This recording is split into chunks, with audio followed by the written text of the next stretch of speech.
केंद्रीय कर्मचारियों और लाखों पेंशनर्स के लिए बहुत जल्द अच्छे दिन आने वाले हैं।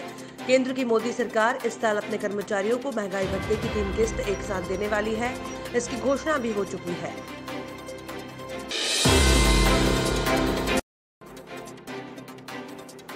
भारत का विदेशी मुद्रा भंडार रूस को पीछे छोड़ते हुए दुनिया का चौथा सबसे बड़ा विदेशी मुद्रा भंडार बन गया है। इससे भारत की अर्थव्यवस्था में आ रही मजबूती का संकेत मिलता है।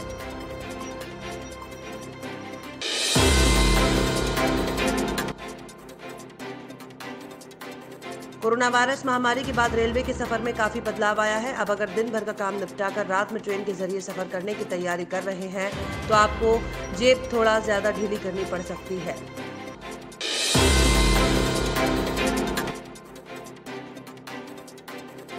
शिवसेना ने सचिन वाजे की गिरफ्तारी को लेकर मुखपत्र सामना के जरिए केंद्र सरकार पर हमला बोला है। सामना के जरिए शिवसेना ने केंद्र सरकार और केंद्रीय जांच एजेंसियों की कार्रवाई को लेकर सवाल उठाए हैं।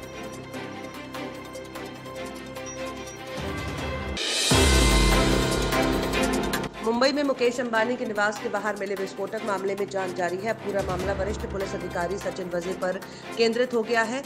राष्ट्रीय जांच एजेंसी ने मामले की जांच अपने हाथों में ली तो सचिन वाजे की पोल खुल दी गई।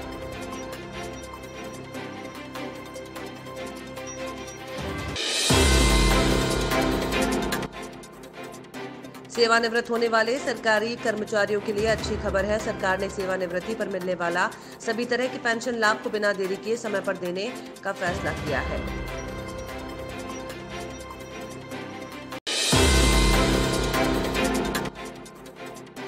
प्रस्तावित निजीकरण के विरोध में 9 यूनियनों के सम्मिलित संगठन United forum of banking union ने 2 दिवसीय राष्ट्रव्यापी बैंक हड़ताल का ऐलान किया है। कर्मचारी संगठनों की हड़ताल से सोमवार और मंगलवार को देश भर में बैंकिंग सेवाएं प्रभावित हो सकती हैं।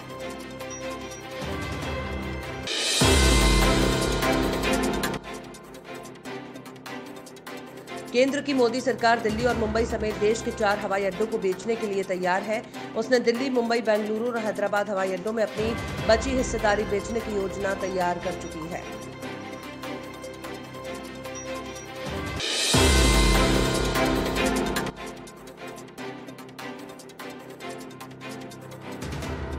पीएम किसान सम्मान निधि को लेकर बड़ी खबर आ रही है। 8वीं किस्त का इंतजार कर रहे किसानों को केंद्र की नरेंद्र मोदी सरकार होली का तोहफा दे सकती है।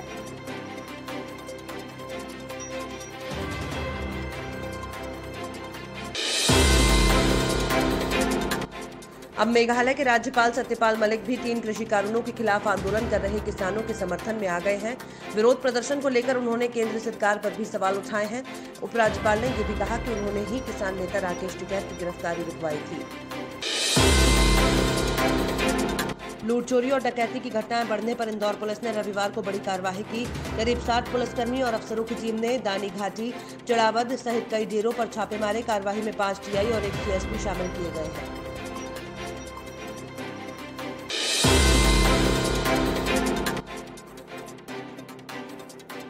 कोरोना के बढ़ते संक्रमण और 3 विधायकों के संक्रमित होने के बाद अब विधानसभा के बजट सत्र में किसी भी व्यक्ति को बिना जांच के परिसर में प्रवेश नहीं मिलेगा। सभी मंत्री, विधायक सहित अन्य व्यक्तियों की प्रवेश द्वार पर पहले जांच होगी।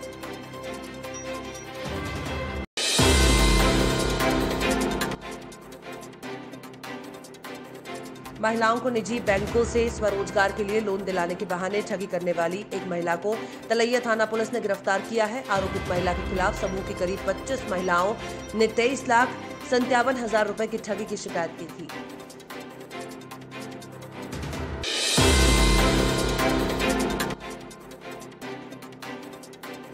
रसोई गैस के लगातार बढ़ते दाम से उज्ज्वला योजना की कमर टूट रही है। आसमान छूते गैस सिलेंडर के दाम से अब महिलाओं ने लकड़ी के धुएं और गर्मी की परवाह न करते हुए वापस चूल्हे पर ही खाना बनाना उचित समझा है।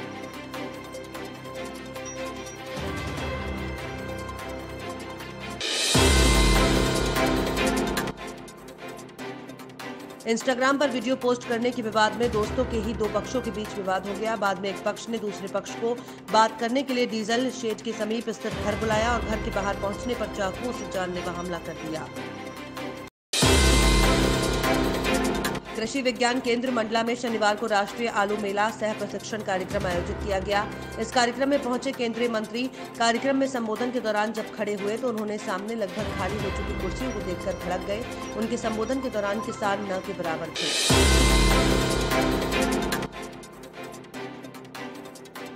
ग्वालियर चंबल अंचल में दतिया और श्योपुर में फसलों को अधिक नुकसान की सूचना है। पश्चिम चंपारण के नरकटियागंज, गोनाहा, मेनाटांड, लोरिया, योगापट्टी, नौतन, सिकटा और बेरिया प्रखंड क्षेत्र में रबी फसलों को काफी क्षति हुई।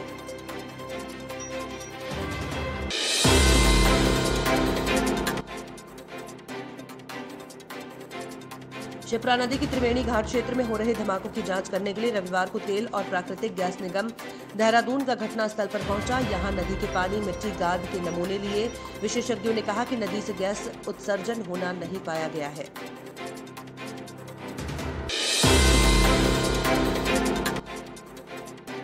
असम के तिनसुकिया जिले की साबुआ विधानसभा में आयोजित जनसभा को मुख्यमंत्री भूपेश बघेल ने संबोधित किया। उन्होंने कहा कि असम की जनता इस बार झूठे वादों के खिलाफ और कांग्रेस के मजबूत इरादे के पक्ष में मतदान करेगी।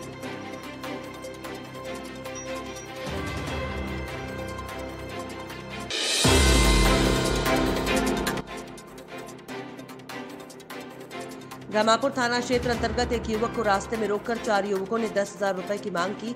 जब उसने रुपए देने से इनकार किया तो उस पर तलवार से हमला कर दिया।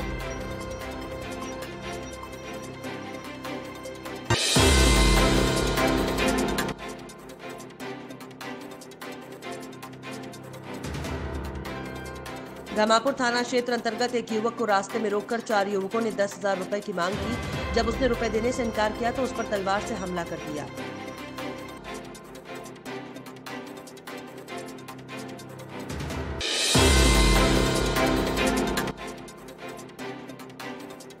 बैतूल पतरवाड़ा स्टेट हाईवे पर झल्लार में शनिवार शाम को ट्रक के कुचलने से मासूम समेत 3 लोगों की मौत होने से ग्रामीणों में भारी आक्रोश है। रविवार दोपहर में ग्रामीणों ने सड़क पर शव रखकर चक्का जाम कर दिया।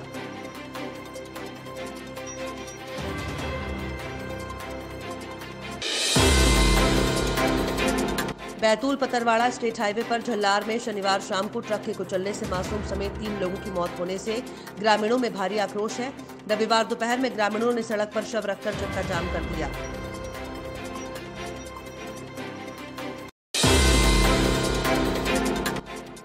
तेंदुआ गोलीकांड की शिकायत पर अब तक वन और पर्यावरण मंत्रालय को स्टेट टाइगर स्ट्राइक फोर्स ने रिपोर्ट नहीं भेजी है। समयावधि बीतने के बावजूद क्षेत्रीय कार्यालय के जिम्मेदार पुरानी जांच एजेंसियों के अधिकारियों के बयान दर्ज कर खानापूर्ति करने में जुटे हैं।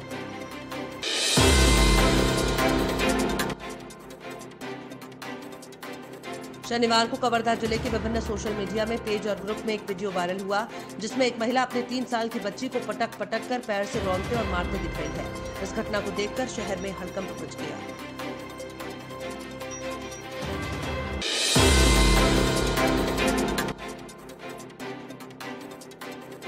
पश्चिम बंगाल विधानसभा नजदीक आते जा रहे हैं। सभी पार्टियां जीतने की धीरे धीरे अपने उम्मीदवारों की लिस्ट जारी कर रही हैं। वहीं राज्य में टीएमसी और भाजपा के बीच कड़ी टक्कर देखने को मिल रही है। दोनों पार्टियों के नेताओं के बीच अदला बदली देखने को मिल रही है।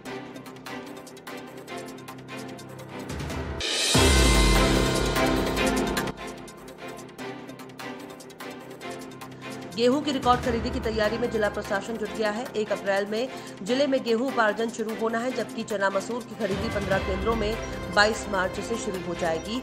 जिले में इस साल 6,50,000 मीट्रिक टन गेहूं उपार्जन का लक्ष्य रखा गया है।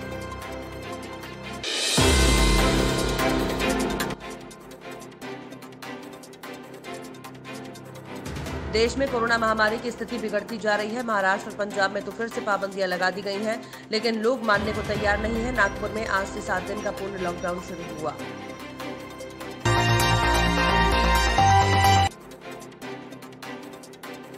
सार्वजनिक क्षेत्र की company oil and natural gas corporation की देश के तेल और गैस उत्पादन में हिस्सेदारी बढ़कर 70% पर पहुंच गई है। एक दशक पहले यह हिस्सेदारी 53% थी।